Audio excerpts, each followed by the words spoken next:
Hello guys, welcome back to my channel. Ngasi Mayam ga punna yingmina ga video se isai ne isai je koi Ramadan gi Ramzan gi yenga yam special oina semjaba video ne thoin ki ado mayam punna yingmina ji kari isai no habdo hana khangamani se 2018 gi song ne aina sum khangalakpada ngasi gi numit sige ngasi gi numit siga mari leinana kari isai tawjige na khanganda si isai je tabane ado si sai je pun yimna ji enjoy gi sai ne Nangse thawaina pamjava leirangni nungsi leinamna nungol halle tantha gi sai ne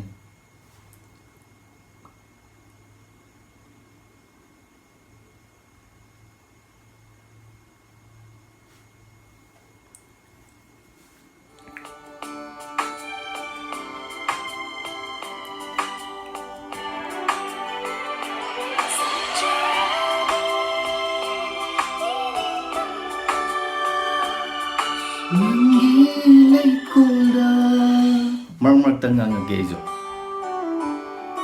soma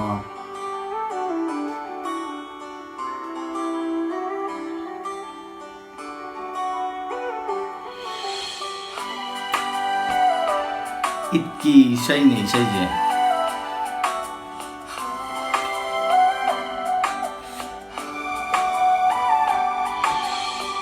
Nangse thawaina pamjava leirangni nungsi leinamna nungol halle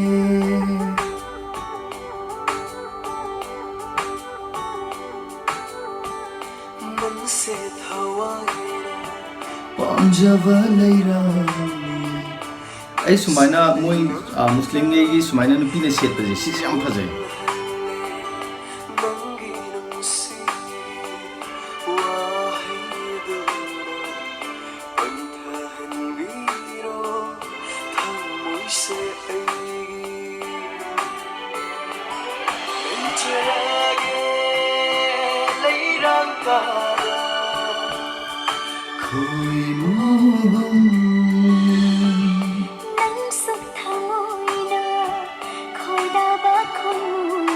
Somal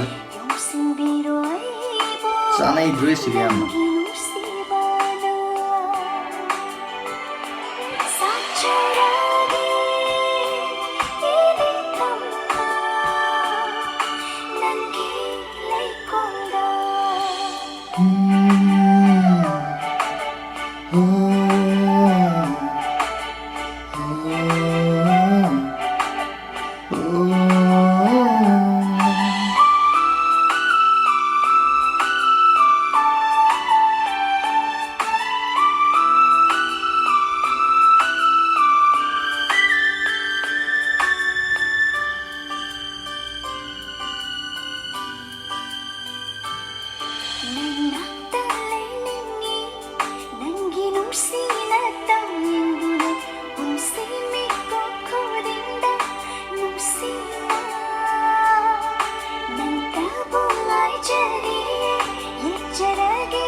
Jadi ini makon sih nama rolam saja bune.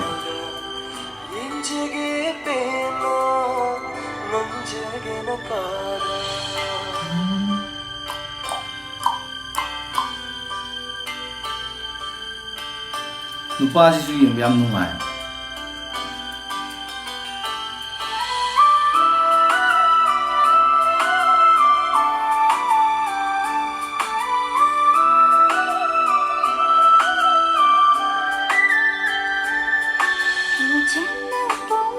Isai ngawre hojiki ta lekhala kulo patwanda sushi as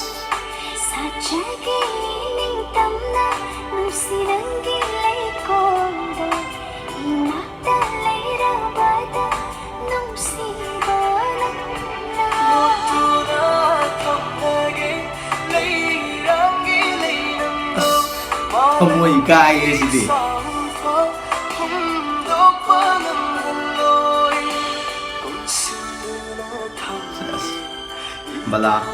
ꯕꯂꯥꯒꯤ ꯀꯩꯅꯣ ꯂꯨꯍꯣꯡꯉ ꯃꯇꯨꯡꯗ ꯑꯩꯅ ꯁꯤ ꯇꯧꯔꯤꯁꯤ ꯁꯤꯒ ꯑꯅꯤ ꯁꯨꯔꯝꯃꯅꯤ ꯐꯖꯩ ꯕꯂꯥꯁꯨ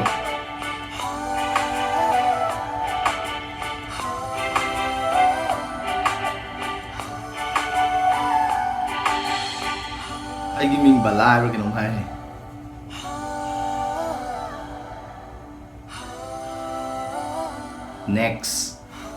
next ꯊꯥꯏ ꯃꯣꯏꯁꯦ ꯃꯊꯪ ꯍꯟꯗꯛꯀꯤꯗ ꯑꯃꯨꯛ ꯃꯌꯥꯝ ꯄꯨꯟꯅ ꯍꯧꯖꯤꯛꯀꯤ ꯏꯁꯩꯗꯨ ꯌꯦꯡꯃꯤꯟꯅꯈ꯭ꯔꯦ ꯉꯁꯤꯒꯤ ꯚꯤꯗꯤꯑꯣꯁꯦ ꯇꯁꯦꯡꯅ ꯑꯩꯁꯦ ꯊꯕꯛ ꯑꯃ ꯆꯠꯇꯧꯕꯗꯒꯤ ꯑꯃꯨꯛ ꯊꯕꯛꯇꯣ ꯊꯤꯟꯊꯔꯒ ꯚꯤꯗꯤꯑꯣꯁꯦ ꯅꯝꯃꯒ ꯊꯥꯒꯠꯆꯔꯛꯄꯅꯦ ꯉꯁꯤ ꯔꯥꯃꯗꯥꯟꯒꯤ ꯃꯌꯥꯝꯗ ꯈꯨꯗꯣꯜ ꯇꯝꯅꯤꯡꯕꯒꯤ ꯏꯁꯩꯁꯤꯃ ꯑꯩ ꯔꯤꯑꯦꯛꯁꯟ ꯇꯧꯖꯔꯛꯄꯅꯦ ꯑꯗꯣ ꯏꯁꯩꯁꯤꯕꯨꯗꯤ ꯏꯠꯀꯤ ꯏꯁꯩꯅꯦ ꯑꯗꯣ ꯉꯁꯤ ꯃꯌꯥꯝꯗ ꯀꯔꯤ ꯈꯨꯗꯣꯜ ꯇꯝꯁꯤꯒꯦꯅ ꯈꯟꯖꯕꯗ ꯁꯤꯁꯦ ꯑꯣꯏꯅ ꯇꯝꯃꯒꯦꯅ ꯈꯟꯖꯔꯛꯄꯒꯤ ꯁꯤꯁꯦ ꯇꯝꯖꯕꯅꯦ ꯃꯌꯥꯝ